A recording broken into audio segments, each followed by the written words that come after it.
everybody, and welcome back to Ancient Awakening with Thalia, which is me. This is episode 14, and Happy New Year. Sorry about the delay of podcast episodes, but as mentioned in the community posts, there were a lot of technology issues that prevented me being able to get this video out. I had actually already filmed episode 14, and then I did lose the footage. So we are going again. It's actually been quite a few weeks since I had filmed episode 14 and all of the technology issues and everything. So I am kind of going into this with a clean slate. I don't really remember much of what I said. I obviously have the same script laid out before me, but I don't remember much of what I had discussed. So we're kind of starting at a clean slate together. For those of you who don't really know much about this podcast or me, I'm Thalia, and I work over at the Realm of Inspiration and elfianrealm.com to inspire the collective all in their ascension journey through channeled messages and spiritual coaching sessions and courses and things like that. So the kind of like sister channel to this is the Realm of Inspiration, which is more deep into the spiritual side of things, and this is more into the Greek myth, uncovering the ancient wisdom left before us by the ancient ones is this podcast. So we are uncovering all the metaphors in Greek mythology. I am certified in Greek mythology, ancient Greek gods and goddesses, ancient Greek history, all things ancient Greek. So that on top of my certifications with all things in the realm of spirituality, I have the perfect blend to do this podcast. This is a great combination of both of my passions, and I am so excited to be sharing it with all of you in this podcast. Eventually I'm going to have to find a way to shorten the introduction. I've already cut it short a little bit compared to how it was before. To put it simply, I'm Greek, and I love my ancestors' history, and I do a lot of holistic healing and wellness, and I want to uncover the spiritual metaphors left by my ancestors, and you're on the journey with me. So speaking of that, the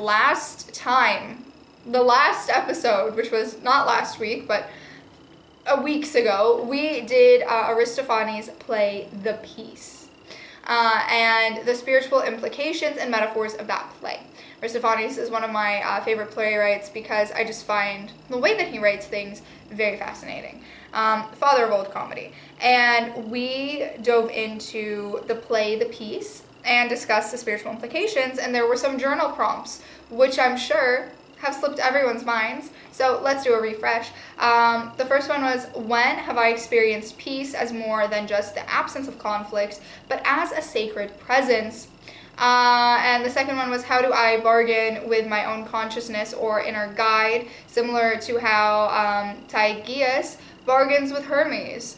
The third one was, what harvest symbols in my life, such as food, rituals, or relationships, remind me of abundance and renewal?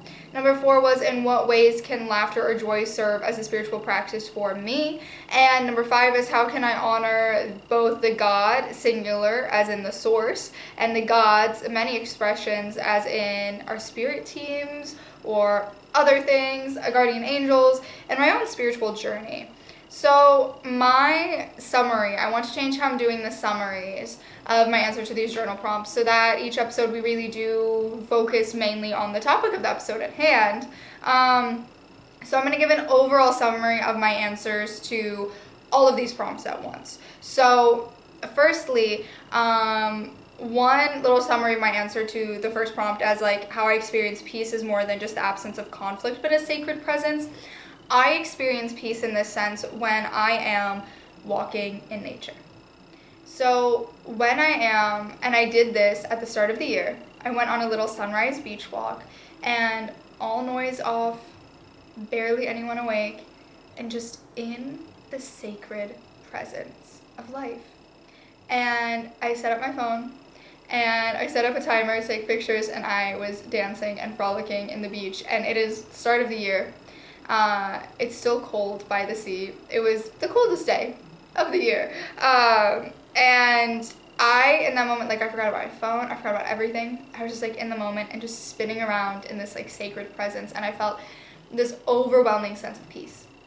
And that to me is kind of the piece that we're looking for. It's just like forgetting about all the worries about everything and just like for a second in that moment, kind of like a child, the only thing that matters is how fast you can spin.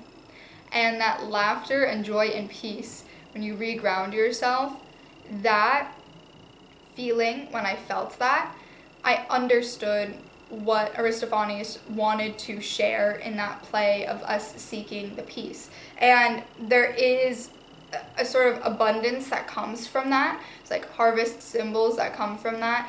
It's an abundance of this overwhelming sense of joy that brings you back to childhood. And in my life, those symbols come from the sea, it comes from the sky, it comes from every phase of the moon and every sunrise and sunset. And sometimes I do bargain with my own inner consciousness or guides. I think when I had sat down and I had done the episode of the piece, I was bargaining with my guides a lot. More so than now. Now I've reached this sort of acceptance. I think when you get through the phase of bargaining with your guides and you just start, I don't know, one day acceptance just like hit me. And it's about like some specific like super personal things I'll kind of keep to myself. But I reached this point where I'm like, I'm not gonna fight this anymore. You kind of get like desensitized to arguing about it and just realize, you know what? I actually did reach the peace that I was seeking, and I don't want to keep holding on to this anymore. It was actually something very fascinating that broke away this bargaining with my consciousness, bargaining with my higher self, when I saw people from my past living the life that I thought that I wanted, and I realized I am so grateful I'm not living that life. So why am I bargaining with my consciousness? Why am I fighting to hold on to something that would actually pull me to the life that I don't want to be living? But sometimes it happens where you forget, and that forgetting pulls you away from peace. And, you know, in what ways can laughter or joy serve as a spiritual practice for me? In regards to that, I realized that I had the most, I guess, enlightened connection with my highest self when I had started this new year, 2026, that we are in, laughing and singing and dancing with friends. And I was initially gonna like be so like rigid to my schedule of what spiritual routine I want to do for the new year, and then I just got lost in the moment. And in the moment of singing and dancing with friends, I realized this is the spiritual practice that I'm supposed to be doing, because I'm starting off the solar year having fun, experiencing the peace that comes with true unfiltered joy, where you're just getting to be yourself with people who you are learning to love, in a sense. Like, you're becoming friends with them, you're getting to know them, and in this moment you're not all of the things that you were in the past. You're not, you're not your story, you're your essence. And in that moment, it's like, we're not coworkers, I wouldn't even say like friends necessarily, in that sense of like, in the moment we are singing and dancing and we're having fun. We are not thinking about the fact that we're friends. We're not thinking about all these different things. Our mind is not focused on all of the different moments that led us to that moment. We're just in the moment, remembering the lyrics to the song, dancing together and having fun and connecting. And in that connection, then the stories start forming. Then it's like, what did you feel when you were singing that song? And it all starts to come up, but we're not setting a preconceived notion ahead of us when we go forth to dance and sing. We are allowing our true essence to flow through, and that sets the narrative and that sets the story.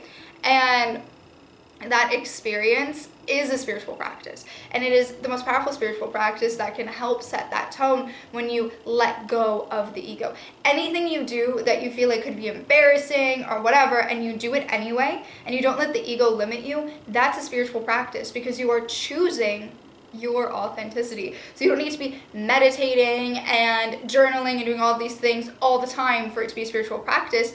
It could just be doing a silly, goofy dance with a bunch of your friends and laughing and not caring about being judged, and taking judgment out of the picture, and just being in that moment and enjoying life where the ego has no room to control you. That is also a spiritual practice. And that, I feel like, is how we can honor the many expressions of creator, source, God, guardian angels, spirit teams in our life. How we can honor the essence of source in our life and that source excellence within us is to keep continuously honoring our authenticity. And that doesn't mean we have to follow, reading cards and meditating with crystals. While that's great, and I do those things also, there are also weeks where I sometimes forget to meditate with crystals, and I'm just doing yoga, and I'm dancing, and I'm having fun with friends, and I'm doing things that challenge the ego. I'm sitting out and taking myself out to dinner on my own and just living my own life. I'm journaling on the bus, where who cares what anyone's thinking about me, and I'm letting judgment go and I'm ignoring the ego. That is a spiritual practice that takes you away from control of the ego and allows your higher self to guide you. And it doesn't have to have the gimmicks. The gimmicks are fun and it helps, and crystals and tarot cards and journaling and all of these things, they are important spiritual practices, but you don't have to be doing them all the time. And if you don't feel like you have the energy to do them, but you feel like you have the energy to sing, laugh, and dance with your friends, what I've actually learned is that practice makes it easier and also inspires me more and motivates me more to do the card readings and the crystals and the journaling, to do that singing, laughing, dancing, and having fun and celebrating life and bringing that sacred peace with you. And I feel like this does transition perfectly to this week's episode, which is the 3 graces of spiritual joy. So if you remember, many weeks ago, when I pulled from the cup that episode 14 would be the 3 graces of spiritual joy. And I think, and I know that everything happens for a reason. And I'm sure that me losing the footage and me having the technology issues while I was in the process of editing the video, and I did have a part of me feeling like when I was editing it, I do remember that I don't know if it's 100%.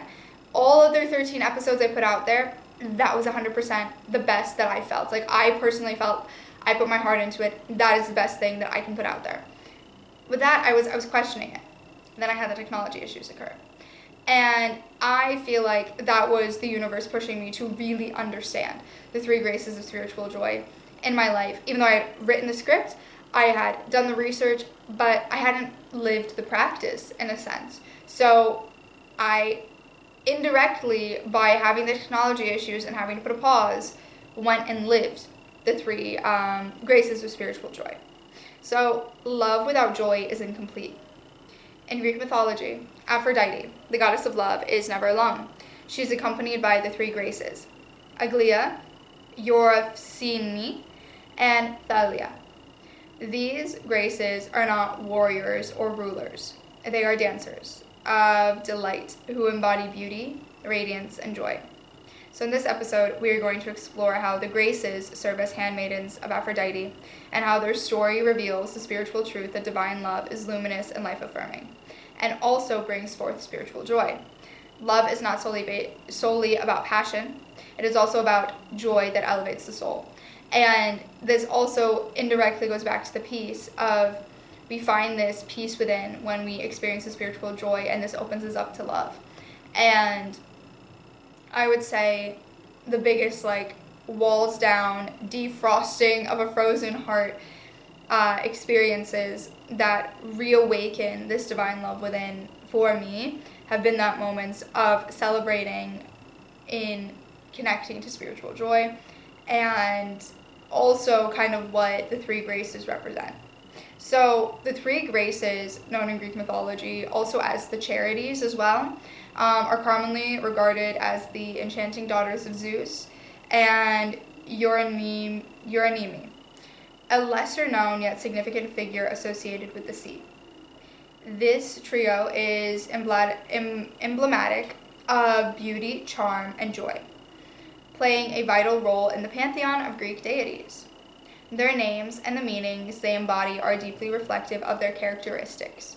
So Aglaea, whose name translates to splendor or shining beauty, symbolizes the brilliance and allure of physical and inner beauty. She represents the beauty that captivates and inspires admiration.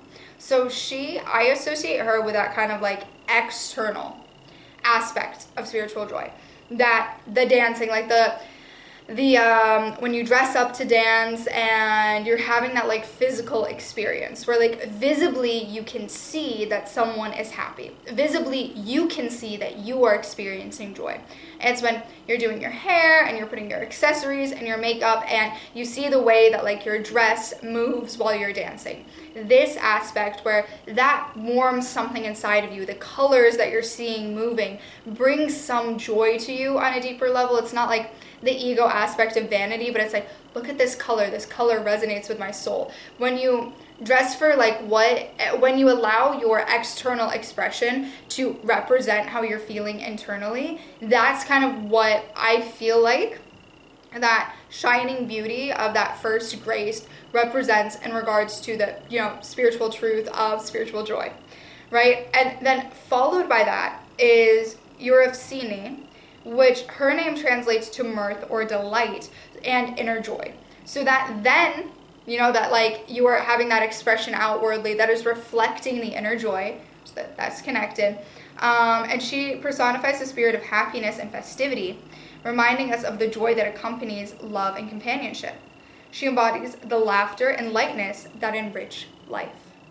So they work together. These two sisters, I also feel like Thalia, she is on her own sort of thing, and I'm going to talk about her in a second, but the first two, they're related, they're connected to each other. You know, you have the inner joy that is then expressed through the shining beauty. Like when you experience that inner joy, it shines outwardly. And it's those aspects of spiritual joy, that balance between the soul and the physical. So I see that as, when we're thinking about the three graces of spiritual joy, you have the understanding of your internal and external expression and making them match to your inner joy is shining forth a shining beauty. And when that happens, when that occurs, then we have Thalia, with a name that means blooming or abundance and festivity. She epitomizes prosperity and the celebratory aspects of life. She casts a sense of growth and fertility, adding to the overall joy and spirit of festivity. So I say that as you think of the three graces of spiritual joy, you have who you are on the inside. So you have the mirth, the delight, who you are on the inside, that inner joy. And you understand that part of you. And then that helps you reflect outward that shining beauty. And once you're able to do that, then the blooming, festive abundance occurs of deeper spiritual joy. That is all related to our relationship with divine love that is within our very essence. So, we'll get to Aphrodite in a second, but artistically, the graces are frequently depicted as three elegant maidens dancing in harmonious circles, often holding hands, which symbolizes their interconnectedness and unity. What they represent, it all feeds on each other. It's a circle together. It is created that alignment together. So this imagery radiates a sense of balance and collective joy, emphasizing the idea that true beauty and happiness flourishes in companionship and shared experiences as well. So I also see this as once you understand yourself, then you can put yourself out there. And when you put yourself out there, you can connect to like-minded people. So they say that understanding yourself first, that is Euphrosyne. And then you can put yourself out there, that is Aglaea. And then once you put yourself out there, you can connect with others, that is Thalia. So that flourishing companionship and shared experiences, that ends up creating in the middle of the circle love.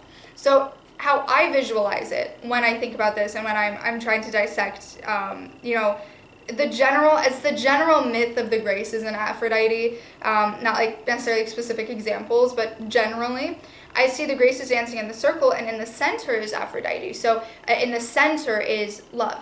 And that is something that connects us all, and that is the root of spiritual joy in a sense. So the graces are traditionally known as companions of Aphrodite, the goddess of love and beauty. Their presence amplifies the joyous sentiment that blossom from love, demonstrating how love's divine qualities can cultivate joy and generosity in the world.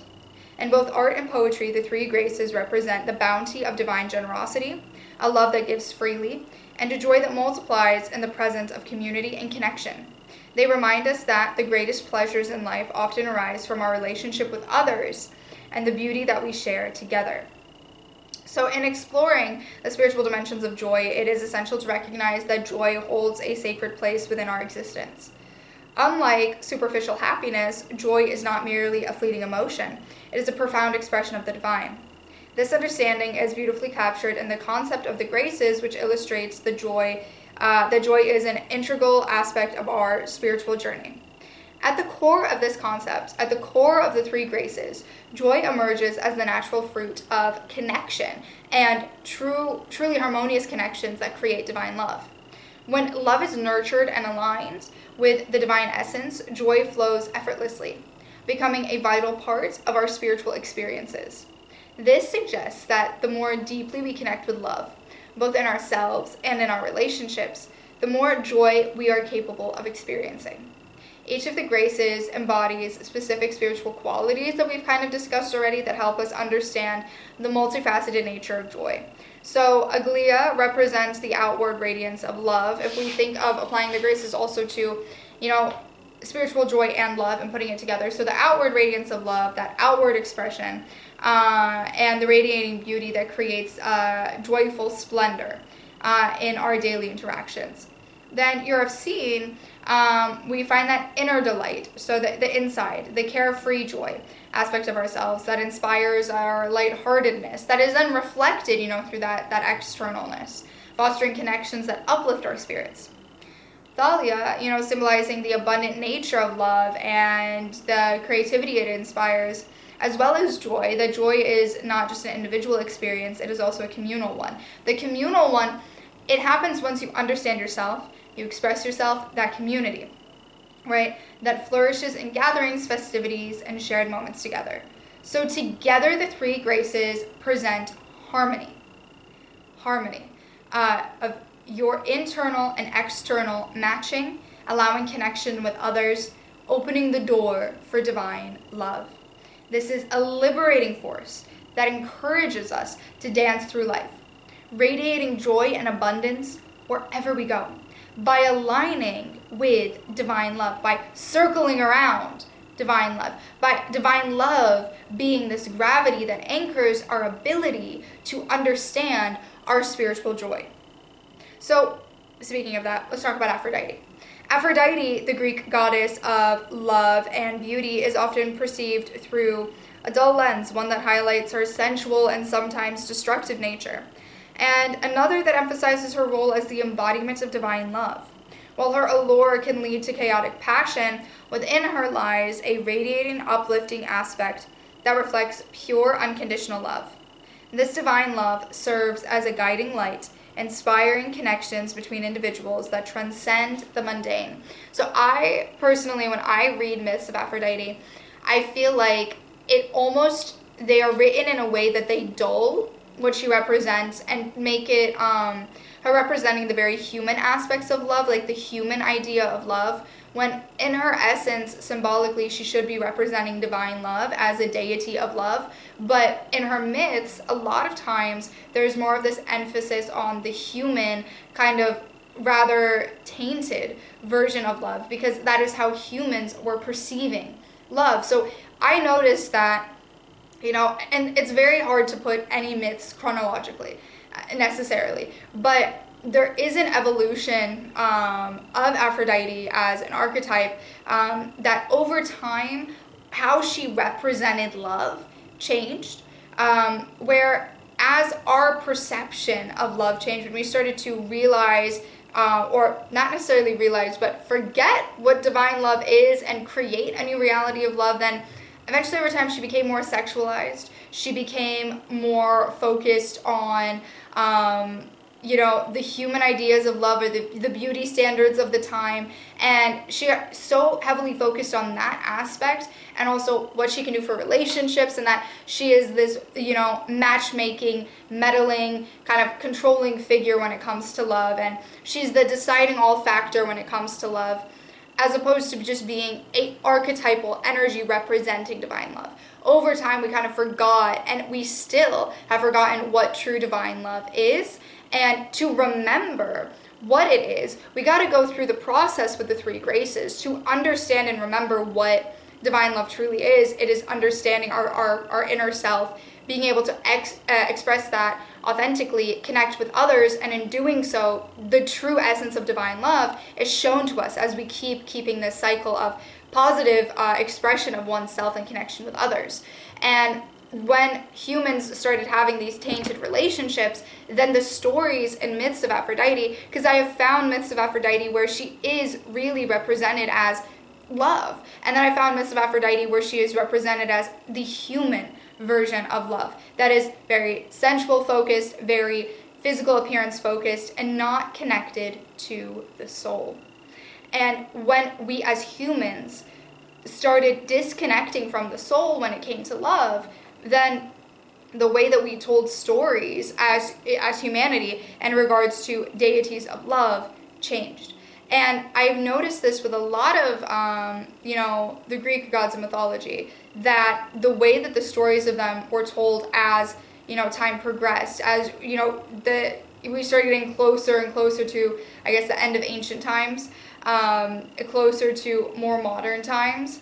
The way that we depict, not just in Greek mythology, in any mythology, in any religion, in any story, slowly over time, the way that love has been presented to us has been through this lens of very physical, very focused on the physical reality, very focused on the body, very focused on the external beauty, and forgetting what it means on the inside. And then we go on this mission to try and prove that, their beauty is more than skin deep.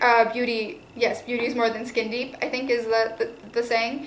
That it's the soul that's beautiful, and when the soul is expressed outwardly, authentically, then the physical appearance is also beautiful as well. That we kind of forget this, that we forget that the essence of the soul is what we should be looking for. And in some myths of Aphrodite being in like beauty's in the eye of the beholder, and this isn't the Aphrodite episode, because I have different things with Aphrodite, but it kind of turned into it. It turned into it a little bit. But when we are there is the myths where she will change her appearance to kind of represent what someone perceives to be beautiful, but we're so focused on this like external thing of, well, the goddess of love has to match what I deem is beautiful. Maybe she just represents and comes as this pink light orb of divine love, and it's like, this is the soul.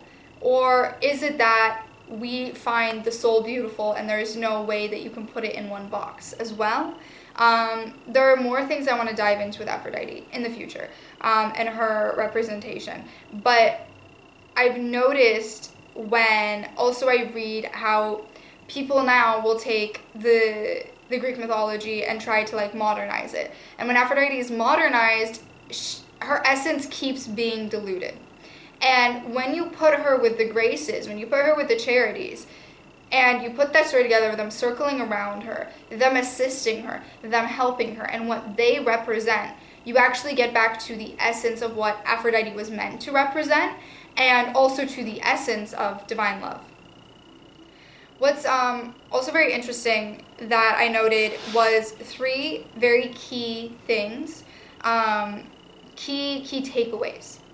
Love without joy can become a burden, right? So if you think about each of these graces, if they're taken away from Aphrodite, then this love can become a burden. Then her job as the goddess of love becomes a burden. Oh, I have to focus on everybody else. So I'm not feeling this joy when this like connectivity is taken away, when Thalia is taken away. This connection where it's just, okay, I'm not in the picture. We're not connecting together. It's my burden. This can, create this feeling of discontent that separates us from our true, I don't know the word I'm looking for is, this discontent that separates us from our true feeling of connection with self and others. This is just a feeling of discontent when it becomes a burden where you are just like serving the idea of love, but you are not living in the essence of love. That is when the joy is taken away. and it can make it feel very shallow. And that's when then, you know, you take away the true essence of Aglaea, right? Who is that like external expression of love, or of joy and shining beauty, right? That external expression. And the negative side of it is that shallow side, where then love can become very shallow when the connectivity is taken away. And so can our concept and idea of joy, and spiritual joy and love are so connected. And then, you know, without that, the wholeness from within is then ripped away. And you see it all like falls apart when you take them all away. Then when you take Euphrosyne away from Aphrodite, and you take away the understanding of one's inner joy and that delight, when you take away that ability to express oneself authentically, and you take away that connection with others, then divine love, you know, and love in general then seems like a burden. It doesn't seem like this happy thing that's going to elevate life. So you have to remove the ego, understand yourself, and be open to connection with others to truly feel spiritual joy, and then ultimately feel that true love that we are all seeking. So one thing that I noted was that in ancient rituals dedicated to Aphrodite, offerings often took the form of beauty, flowers, perfumes, and ornate decorations symbolizing the splendor of love. The graces, in turn, are invoked through joyful expressions such as dance, laughter, and celebration, reminding us that joy must accompany love to flourish. So in today's world, if we are to apply the graces to today's world, they invite us to pause and reflect on our experiences. Where is joy situated within my love? This question encourages introspection, prompting us to examine whether our love lives are enriched by authentic joy, or whether they fall into routine patterns and obligations that create this burden. You know, without true happiness and joy, then love becomes a burden, and then it's not really love. Then the essence of Aphrodite is missing. The essence of love is missing, and the essence of oneself is missing.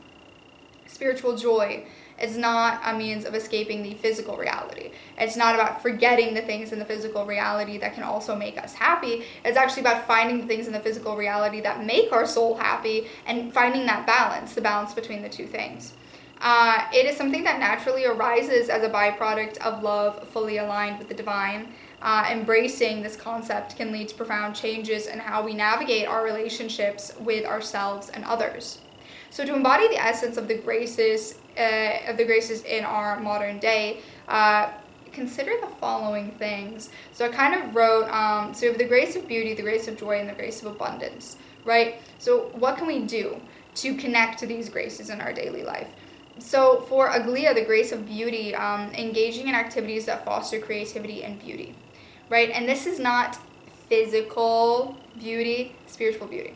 So how can we connect? And you kind of do it together with the grace of joy, or like that inner joy you're seeing, where understand your authenticity. When you truly so there are a few things. I will talk about this, like when you fully understand your authenticity and how that makes you beautiful, and you honor that. There was one time where I was reading cards for a friend, and she noted that like the way that my energy shifts was really beautiful when I am in the zone of teaching versus just like being a friend, right? And that is something beautiful that's within me that then is showing outward. So finding these things as an example, that when you're creating something, that beauty that radiates off of you, when you are really doing it from your soul, when you're really doing it from divine love, there's going to be beauty that radiates when it's coming from within, right? So anything that you can find where you have that balance of something authentically inside of you being expressed outwardly and creating that joy. And this can be like, connecting with others, lighthearted activities, and really prioritizing the joyful connections with others. It's where all flowing then grace of abundance, abundance of connection, festivity, celebrating, dancing. When you take all of these things together, they all work together. You can't have one without the other. And I take the grace of joy is the first step, then the grace of beauty, and then the grace of abundance. Even though, it is ordered in myth, they're ordered a little differently, so I have them ordered that way in my notes, but when I think about them, I have them ordered differently.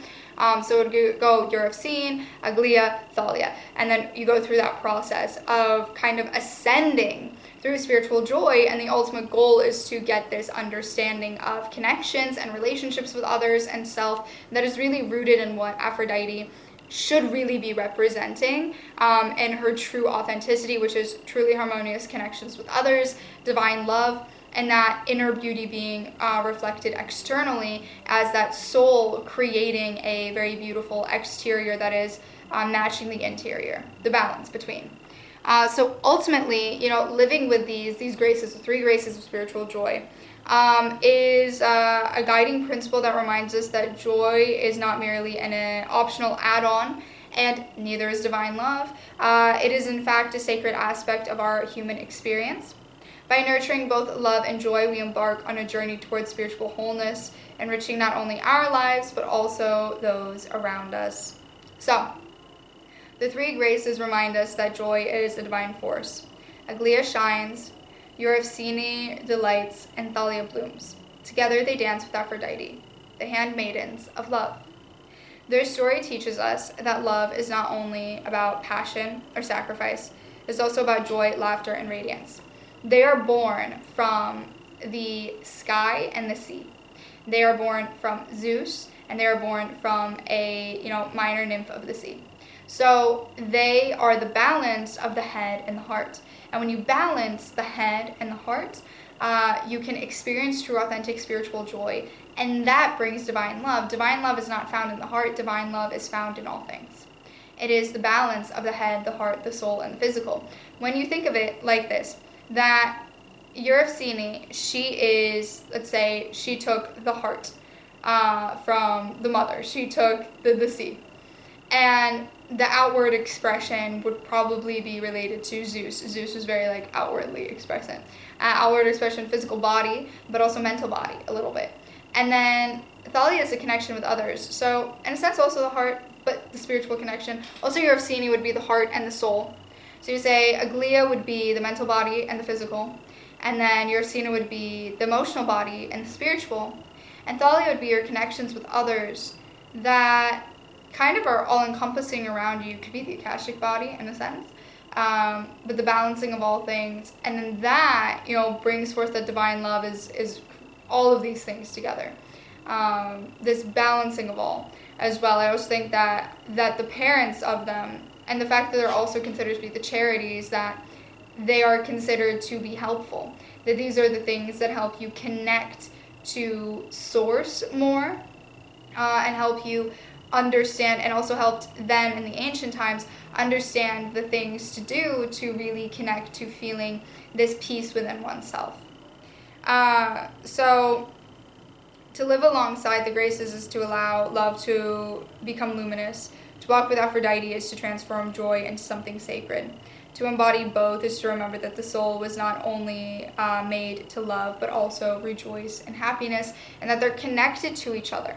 That it's all connected to each other. So, in a sense, we're say the 3 graces of spiritual joy are, 1, to have grace with yourself when you are understanding who you are on the inside.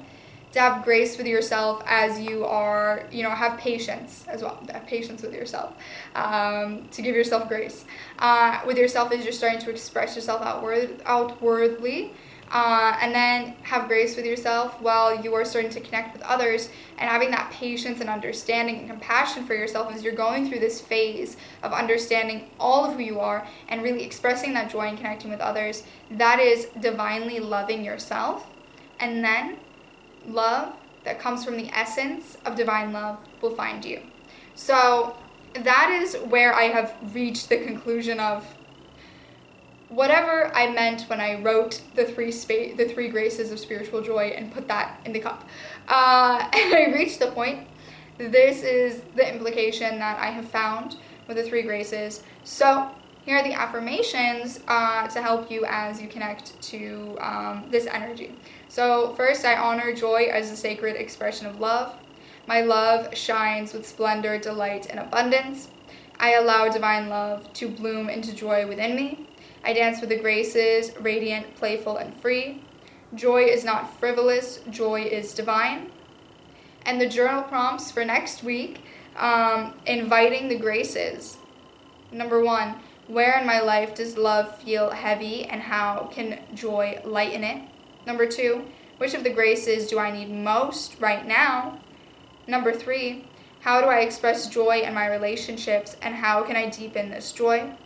Number 4, what practices help me embody divine love as joy?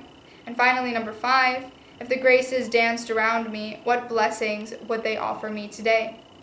So those are the journal prompts to hopefully inspire a different aspect of your understanding of yourself and what, messages and metaphors and spiritual implications our ancestors have left for us. So speaking of that, what's next week going to bring?